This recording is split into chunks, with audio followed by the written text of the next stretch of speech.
The stage.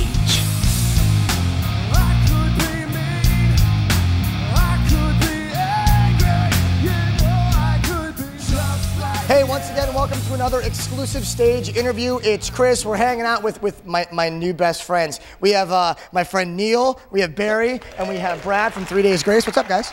Oh, not too much, man. We're just chilling. We're just we just came down from Toronto. We've been home for a week or so. No, a couple weeks now. It's been a few weeks. A few weeks? I know, it's like your head's spinning probably, right? Yeah, totally, man. Now, you guys are from Canada. Are you like really close with like Nickelback, Default, Tiedeman, all those guys? Do the Canadian bands stick together?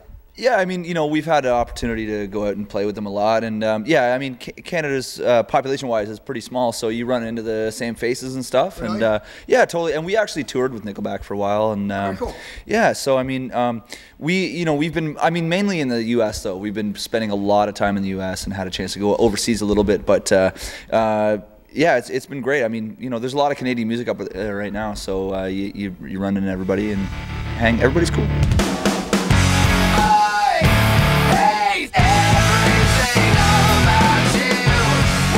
Are any of you going to publicly admit that you're good friends with Bryan Adams or Alanis Morissette? You know what? The only time I saw Bryan Adams was in a airport in the Bahamas. Really? I love Bryan. Bryan Adams is a really good guy. I like him a lot. I'm just busting his chops. He's a cool dude. He is cool, I guess. How about you? Alanis Morissette? Any Alanis Morissette stories? I've never met either. Never? Have you met anybody famous? No. Poor Barry. 3 Days Grace. You all, yeah, I mean, Brad does a great Bryan Adams impression. Do it. Go ahead. I'm not going to do it. No, we'll put the background music and everything in post-production. No, I don't think so. Sorry. I got my first real six string. Oh, so you got the better, Bryan. Yeah, you showed him. I am now in 3 Days Grace. Thank you very much. I'll be coming home just to be alone.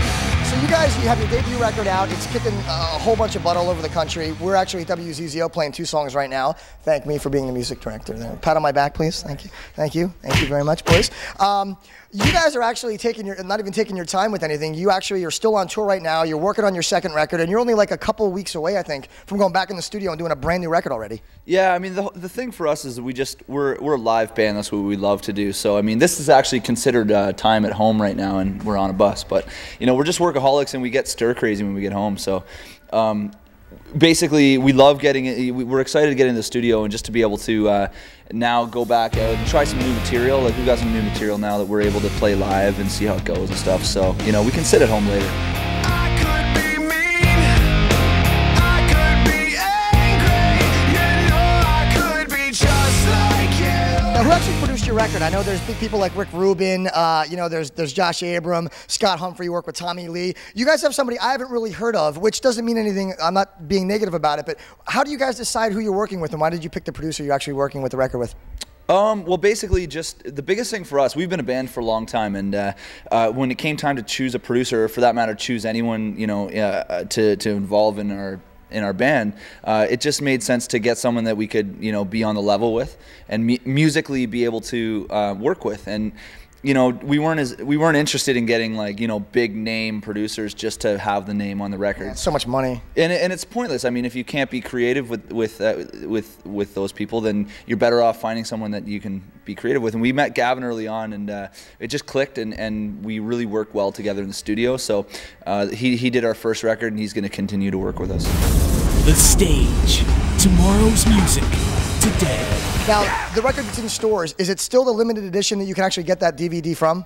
Yeah, we actually we released that in I think it was October, November, and it was something. It was great to be able to put out a DVD at this point. We as a band have just been shooting everything with a video camera, and basically just every moment, every, you know, us just chicks freaking out and whatnot. Everything, we've been shooting everything. So when it came time to, you know, we had the opportunity to put something out like this, and we figured, like, you know, screw everybody else, let's just do it ourselves. And that's the thing with us, we just don't really like. It comes out better that way. When you don't hire all the producers, have the big names, you do it yourself. It comes out better than that anyway. We just hate bringing people into the mix, you know, when we've been working together for so long, and so when it came time for DVD, we were all able to collaborate, and some of us have some computer skills and whatnot, so we were able to just put it together and put it out, get it to the fans, you know. Speaking of computers, how are you guys bear with, like, the fans and things like that? Do you guys actually get your emails, or are they filtered through, like, you know, your publicist, and then you actually get some, or do you guys actually get back to fans? We actually go through them. Nice. Yeah, we'd like to do more than we do now even, but it's so hard when you a million. You know. What happened? What happened today with you guys? You guys are like way late for getting here, which doesn't bother me at all. But you're like 5 hours late. You had some serious bus problems, right? The wheel fell off our trailer on our bus. Anybody got hurt? No, everyone's okay. I think everybody's okay. And then Where was that at? it was in Hartford. Okay. Yeah, we were in Hartford. As soon as you left. Yeah, we were in Hartford for about what, 8 hours this morning. Yeah, it was nice. We haven't. Yeah, we haven't seen the gimp all day though. We have a gimp that lives in the trailer, and the axle went down on the trailer, and we're still MIA. We're still looking for the gimp. Nice. But other than that, I can take over if you guys want me to. sure, yeah. I've been called that before. It doesn't matter. All right, sure.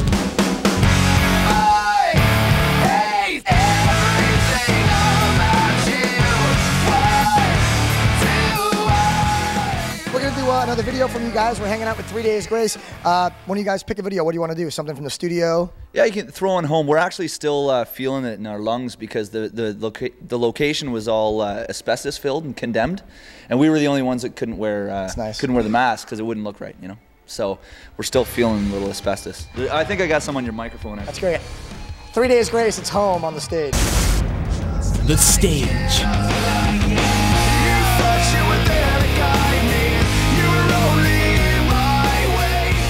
Once again, welcome back to the stage. It's Chris hanging out with the boys from 3 Days Grace. And again, a big thank you for you guys for being here. Thank you, man. You got the cool. Where'd you get that coat? I got it up in Canada. That's cool. Everything's cooler in Canada, isn't it? You can gamble earlier. You can drink when you're younger. It's colder in Canada, yeah. I get to be there.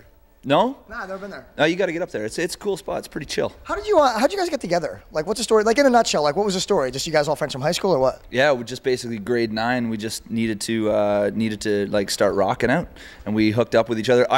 My place was like 30 seconds from our school, so I had like the lunchtime party house slash live venue So kind you of can thing. go home for lunch even in Canada. You got to stay in school here. It sucks. We were going home for lunch, inviting all the kids to my house and rocking out, putting on concerts in my house. And even for bands that are trying to get record deals now, I mean, what's your suggestion? Just keep playing out? Did you basically just keep playing out, get a bigger buzz, and somebody came to you guys? Is that how it works? Yeah, definitely, man. We've been doing this for a long time, and I think you just gotta get the buzz going and start building your fan base early, and start recording songs and sending them out, seeing what happens. Yeah. And that's a big thing. Keep writing. That's a big. And you guys, like I said, you're touring in support of your record now that's currently in stores. You're not taking any time off. You're getting right back in the studio. Do you think it's a mistake for bands like Trust Company, who took like 3 years to release? You guys want to host the show?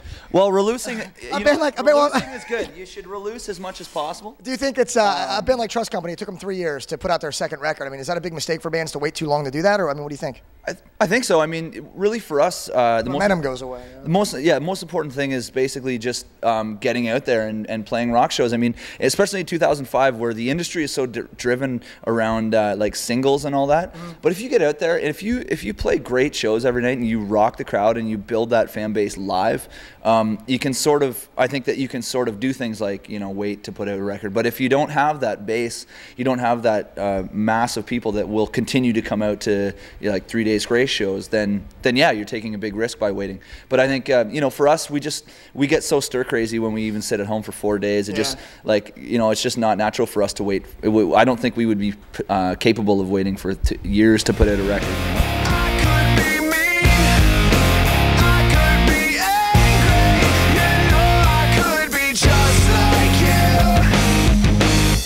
The CD is in stores now. Please pick it up. You guys are going to rock at Croc Rock tonight. Tomorrow you're in Sayersville, New Jersey, meaning you're going to stay here tonight and get your drink on, right? You got it. 3 Days Grace, everybody, exclusively on the stage. Thank you, boys. Anytime. Bunch of stuff from these guys, autographed, bunch of giveaways on our website right now, thestagetv.com. Check it out. Back to more videos and exclusive stage interviews in just a minute.